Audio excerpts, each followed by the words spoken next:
Bonjour à tous, je suis Stéphania Di Pasquale, je suis chercheuse historique à la Société des études robespierristes de Paris. Aujourd'hui, je veux remercier l'Association des Amis de Robespierre de la ville d'Arras pour me donner la possibilité de présenter mon dernier livre, Oisy. C'est un livre qui concerne la femme de Jean-Paul Marat, du révolutionnaire Marat, avec le titre Simone Évrard, l'ange gardien de Marat, une tourneusienne dans la Révolution française. Et c'est une auto-publication que j'ai fait par moi-même. Et alors, euh, je m'intéresse et j'étudie la Révolution française depuis 2009 et j'ai travaillé avec l'équipe belge Paul Nord Group Bruxelles à côté de Charlotte Notambe et elle était journaliste, historienne et spécialiste de la figure de Marat. Et Charlotte, ensemble, à l'historien Jacques Decoq, ont publié les œuvres politiques de Marat et des autres ouvrages. Et moi, dans cette période, j'ai commencé ok, à, à m'intéresser à Marat, à tout lire ce qui le concernait, ses ouvrages, en fait, c'est la première chose que j'ai fait. Et après, j'ai lu des autres aussi biographies, des travaux sur Robespierre, Maximilien Robespierre, Louis-Antoine de Saint-Just, Camille Desmoulins, aussi les réquisitoires de Fouquier-Tinville et de Hermann, le président du tribunal révolutionnaire, et aussi sur Marie-Antoinette, Louis XVI, etc. Ce qui m'a vraiment frappé, c'était quand j'ai googlé, si ça peut dire, et cherché Simone Evra, je n'ai trouvé rien. Ni une image, ni information, rien. Seulement quelques mots comme prostituée de Marat, femme de route, etc. Ce sont tous des mensonges, rien c'est vrai. Et des gens, au mieux des politiciens, ont jeté de la boue sur Simone Évrard et sur Jean-Paul Marat. La même chose est arrivée pour Robespierre.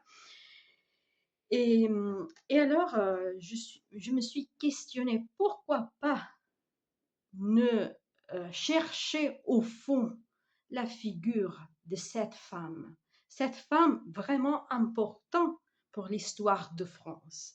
Et alors, j'ai recommencé euh, à aller dans les archives, par exemple dans les archives de Pierre Fitte à nord de Paris, dans d'autres archives autour de la France. Et j'ai découvert des documents magnifiques et aussi le portrait de Simone Évrard. Et en fait, j'étais vraiment heureuse de ce qui m'arrivait.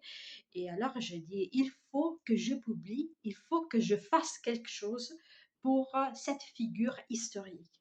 Alors, j'ai voulu écrire le premier texte, la première biographie en italien en 2019. Et après, maintenant, j'ai traduit le travail et je l'ai publié en français. En fait, le livre est très riche de documents, en fait, et dans ces bouquins, ce sont les documents qui parlent, c'est pas moi. C'est comme ça que quand on travaille une histoire, on raconte pas les romans. Et en fait, il y a des images, des documents, des témoignages de l'époque. Et voici, et maintenant je vais vous montrer voilà, la figure de Simone Évrard à côté de celle de Marat. Et, Et puis, il y a l'acte de décès de Simone Évrard que j'ai trouvé. Je me suis questionnée où elle a été euh, enterrée et j'ai trouvé où se trouve, au mieux où se trouvait son corps. Puis, il y a des documents qui concernent euh, ces arrestations parce que Simone Évrard a été persécutée ensemble à sa belle-sœur Albertine Marat après la chute de Robespierre avec Thermidor. Simone Évrard a été persécutée par les autorités du directoire de l'Empire de Napoléon et aussi de la Restauration. Simone Évrard a fait une vie cachée. Elle a toujours protégé les ouvrages de son compagnon. Et si aujourd'hui on peut lire la vérité, c'est grâce à cette femme-là. C'est grâce au sacrifice de Simone Évrard. Et alors, je vraiment voulu lui rendre hommage dans, dans ce bouquin de 140 pages. C'est pas beaucoup, mais j'ai voulu réaliser cette chose pour une femme totalement oubliée, parce que c'est ça. En France, aussi en Europe, en Italie aussi, on parle de la reine Marie-Antoinette, du martyr de Marie-Antoinette, euh, aussi de Madame Roland, de la pauvre Madame Roland, de Roland de Gouges. Encore plus pire, on a glorifié un autre personnage que c'est très grave à faire et qui ont fait, c'est Charlotte Corday. La meurtrière de Marat, c'est vraiment grave parce que Charlotte Corday a fait un acte terroriste parce que cela va légitimer l'assassinat.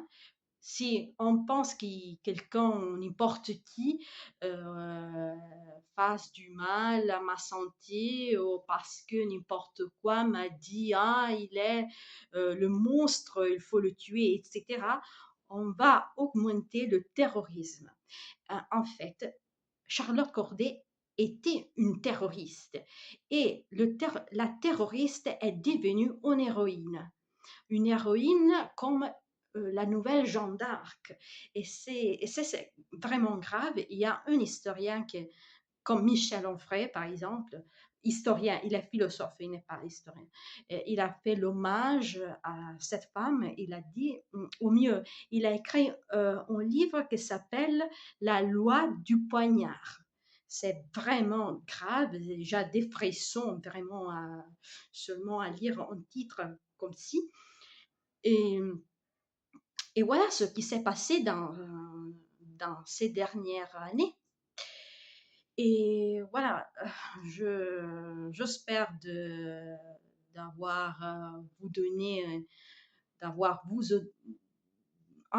donné de la curiosité de lire, de connaître Simone Évrard. Et bien, j'espère de vous voir dans mes prochaines présentations que je ferai en France. La prochaine peut-être sera à Paris, mais j'ignore les dates précises et quand sera possible, je ferai signe de ça, de cet événement. Et rien. Je remercie encore une fois Alcide Cardon, le président euh, de l'association des Amis de Robespierre. Et mais voilà, et je vous attends et à très bientôt.